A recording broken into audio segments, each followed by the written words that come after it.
Now the personas, they're supposed to be based on data, and they're supposed to be based on these findings that you have. So they are in itself objective. They're not subjective. They're not subjective categorizations of your customers. They're actual representation of data that you found about your users.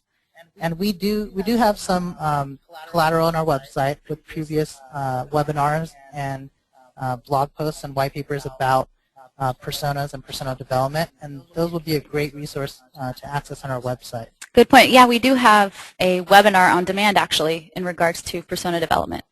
If you go to our webinars on demand section on the businessol.com website. So. I'd love to talk about personas more, but that's a whole another discussion in itself. But personas will definitely be a tool that will be useful in the UCD process, and especially for mobile.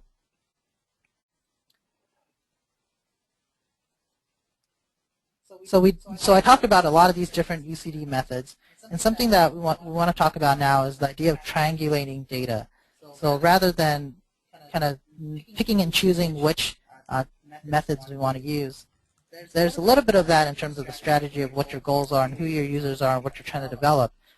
But at its core, what we want to do is at least have 3 different data sets that we can validate what we're finding.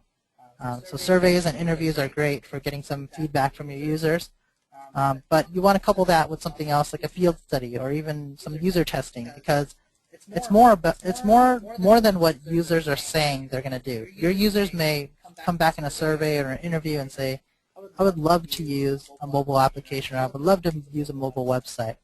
But a lot of times what people say is a lot different than what they actually do, and that's where some more extensive user testing or